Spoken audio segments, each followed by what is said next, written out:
है सोनपुर में, उसका भी वर्चुअल आज शिलान्यास किया जाएगा और 14 तारीख को औपचारिक रूप से विभाग के द्वारा वहां कार्यक्रम किया जाएगा। मैं थोड़ा पृष्ठभूमि देना चाहूंगा। और भारत में जो कोस्ट लाइन है, लगभग 7500 किलोमीटर का कोस्ट लाइन है, लेकिन उससे लंबा कोस्ट लाइन से ज्यादा नदियों का जो स्वरूप है वो लगभग 14,000 किलोमीटर इनलैंड वाटरवेज है। तो हमारे लिए महत्वपूर्ण है कि ये जो इनलैंड वाटरवेज की चर्चा आज की जा रही है, इसकी उपयोगिता और देश के विकास में। लेकिन हमने ये भी देखा है कि भारत का 54% जो ट्रैफिक है वो भारत के 12 मेजर पोर्ट्स में से होके आता है, और स्वाभाविक रूप से समुद्र पर जो भी सामान उतरता है तो वो कहीं ना कहीं बिहार और बिहार के दूर दराज इलाके तक भी जाता है, और वो सड़कों से होकर के हमारे पास तक आता है। स्वाभाविक तौर से इसका एक कॉस्ट होता है। उसी प्रकार से अगर आप देखेंगे कि आज भारत सरकार सागरमाला प्रोजेक्ट में, जिसका ये अंग है, लगभग 2.25 लाख करोड़ रुपया खर्च कर रहा है, और ये अपने आप में बहुत बड़ी राशि है। 2025 तक 2 लाख करोड़ के रुपये खर्च करने की व्यवस्था की गई। और इसके कंपोनेंट्स क्या क्या है? इसमें पोर्ट्स है, इसमें कोस्टल शिपिंग है, इसमें कनेक्टिविटी की बात है, इसमें रेल और रोड और ट्रांसपोर्ट की बात है, और विभिन्न स्थानों पर इंडस्ट्रियलाइजेशन का ये 4 कंपोनेंट है जो सागरमाला प्रोजेक्ट का भाग है। और इसमें भारत सरकार 2 लाख करोड़ खर्च कर रही है। आज जब हम यहां बैठे हैं तो इसका सिर्फ एक ही कंपोनेंट हमारे पास आता है बिहार में, और वो है इनलैंड वाटरवेज। और आज लगभग 110 के आसपास जो इनलैंड वाटरवेज है, और नेशनल इनलैंड वाटरवेज जो देश का सबसे बड़ा है वो गंगा है। तो हम अभी उसी पर काम कर रहे हैं। हम उसकी बात नहीं कर रहे हैं जो गंडक नदी से जाता है या घाघरा से जाता है या सोन से जाता है, हम लोग उन अलग अलग वाटरवेज से उसकी बात नहीं कर रहे। लेकिन हमें थोड़ी सी शिकायत भी होती है क्योंकि हम लोग अपने विषय को रख नहीं पाते हैं। जब बिहार के बारे में कहीं चर्चा होती है तो नीति आयोग एक प्रतिवेदन दे देता है और हमें कहता है कि हम सबसे पिछली श्रेणी में, फिर चिंता उभरता है। क्योंकि कोई भी 12 करोड़ का राज्य हो और वो अगर दिखे कि हम पीछे छूटते जा रहे हैं, वो निश्चित रूप से चिंता का विषय है।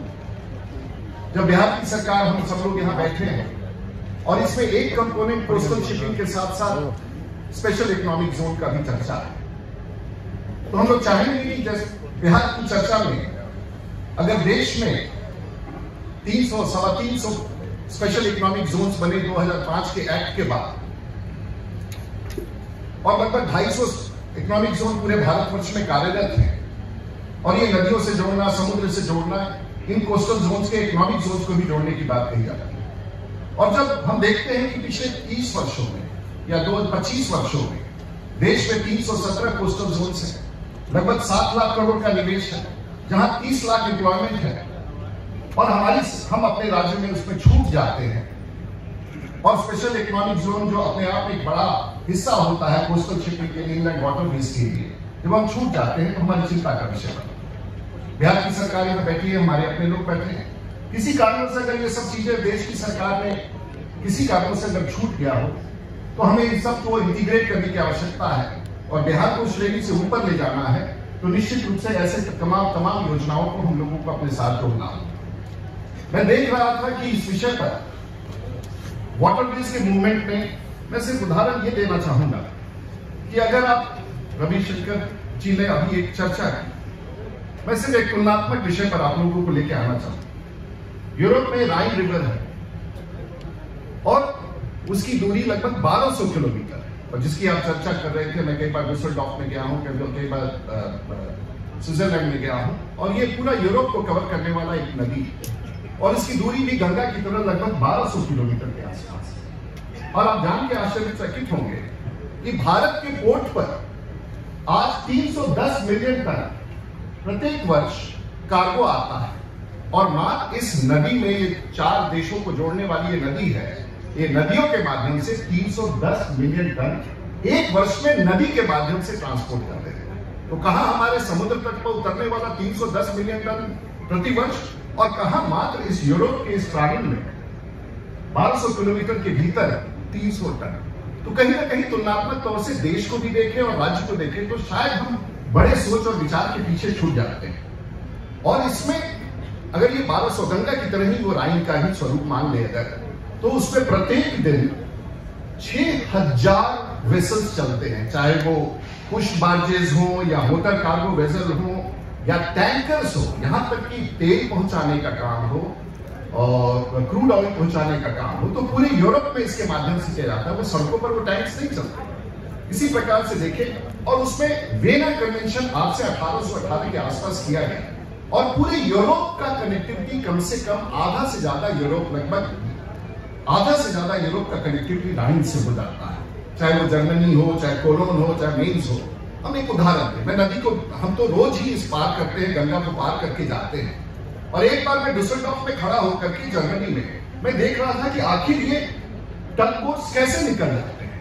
देखिए, दुनिया में अगर कोई आदमी यात्रा करता है तो मेरे लिए यात्रा करना शौक नहीं है, मेरे लिए अध्ययन है। इट्स अपने आप में एक एजुकेशन है। अगर आप दुनिया देखते हैं तो आपका एक एजुकेशन है।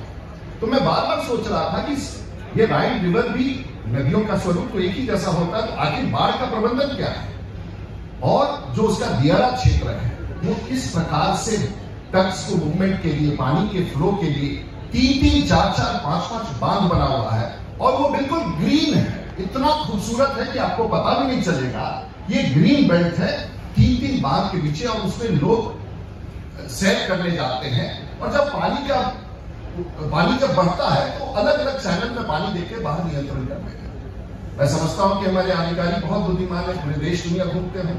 हमारे जैसे लोग तो जनप्रतिनिधि हैं, बहुत कुछ देख नहीं पाते होंगे, समझ नहीं पाते होंगे, लेकिन जो व्यवस्था के लोग हैं उनको इन सब चीजों का ध्यान देना होगा। अगर भारत की सरकार आज 2 लाख करोड़ रुपया खर्च कर रही है तो स्वाभाविक रूप से 1200 किलोमीटर जो यात्रा है, अब हमारे गंडक जो डुमरिया घाट होकर के वाल्मीकि नगर तक जाता है, अब हमारे यहाँ कल्लू घाट बना रहे हैं, तो बहुत ही अच्छा है। लगभग 1,33,000 करोड़ इन पोर्ट्स को कनेक्ट करने के लिए, इस ऐसे जगहों को कनेक्ट करने के लिए रोड सेक्टर में खर्च किया जा रहा है। लेकिन कल्लू घाट का निर्माण हो जाएगा, लेकिन उसको NH-19 और नेपाल तक पहुंचाएंगे कैसे? अगर लास्ट माइल कनेक्टिविटी अगर हम नहीं करते हैं तो आपकी ये 100 करोड़ का काम सिर्फ का उपयोग हो नहीं पाएगा। तो इंटीग्रेटेड अप्रोच कराना बहुत ही जरूरी होता है। बहुत सारे विषय हैं जिसके बारे में हम लोग चर्चा कर सकते हैं, लेकिन मैं समझता हूं, अब छोटा सा एक और उदाहरण देना चाहूंगा। भारत सरकार ने 2014-15 के आसपास यहाँ के बाईं तरफ से निकलने वाली गंडक नदी जो नेपाल में छूती है, इसको इंडियन वाटरवेज डिक्लेयर कर दिया। और पीडब्ल्यूडी का मकेर छपरा के बीच में एक पुल है। मैं वर्षों से लिखते आ रहा हूं कि जब तक इसका जो हाइट है, इस नए पुल का निर्माण नहीं किया जाएगा, तब तक ये पूरा 300-350 किलोमीटर का जो वाटरवेज है उसका उपयोग नहीं होगा। और जिस रास्ते पर चल करके वाल्मीकि नगर से बाढ़ पटना तक आ जाता है, उस रास्ते से हम नेपाल तक क्यों नहीं पहुंच पाएंगे, चितवन तक क्यों नहीं पहुंच पाएंगे, क्रूज क्यों नहीं जा पाएगा? यही अपने आप में बड़ा सोच है। और जो भी हम सोच करें वो अगले 100 साल के लिए करें, आने वाली पीढ़ी के लिए करें, इस राज्य के लिए करें, पूरे देश के लिए करें। तो मेरा यही आपसे आग्रह है माननीय मंत्री जी, आप बहुत ही, आपका कार्यकाल असम में बहुत ही बढ़िया रहा है। आपसे मेरा अनुरोध है कि बिहार को आप विशेष रूप से ध्यान दें। बिहार में 2 लाख करोड़ के हिस्से में थोड़ा सा हिस्सा हमारा बढ़ा दे, क्योंकि हमारे पास समुद्र नहीं है और हमारे पास कोस्टल शिपिंग नहीं है, हमारे यहाँ शिप रिपेयर सेंटर्स नहीं है, लेकिन हमारी खूबसूरत गंगा मैया है। इसका अगर आप ध्यान देते और बहुत सारी नदियां हैं जो बिहार को जोड़ती हैं, तो आपका बहुत हम लोग आभार मानेंगे। एक बड़े सोच के तहत बिहार के विकास के लिए हम सब लोग मिलकर काम करें, यही मेरी मंशा है। आप सब लोग को फिर से मैं बहुत बहुत आभार व्यक्त करते हुए और धन्यवाद देते हुए, और कल्लू घाट का तमाम लोग जो आज इस कार्यक्रम में शामिल हैं, और विशेष रूप से सोनपुर के विधायक जी और अमनौर के विधायक जी जो हमारे साथ इस कार्यक्रम में आए हैं, और कई सारे भारतीय जनता पार्टी और जनता दल यूनाइटेड के कार्यकर्ता यहाँ बैठे हैं, बिहार सरकार के कई सारे वरिष्ठ मंत्री और कई सारे अधिकारी यहाँ बैठे हैं। आप सबका और विशेष रूप से पत्रकार बंधुओं का विशेष रूप से आभार व्यक्त करता हूँ। And your excellency, it's wonderful to see you there.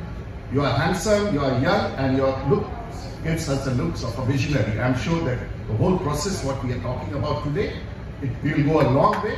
And thank you, Piyush ji, for being with us today. Namaskar and धन्यवाद। बहुत बहुत धन्यवाद सर आपका, अपनी इतनी खूबसूरत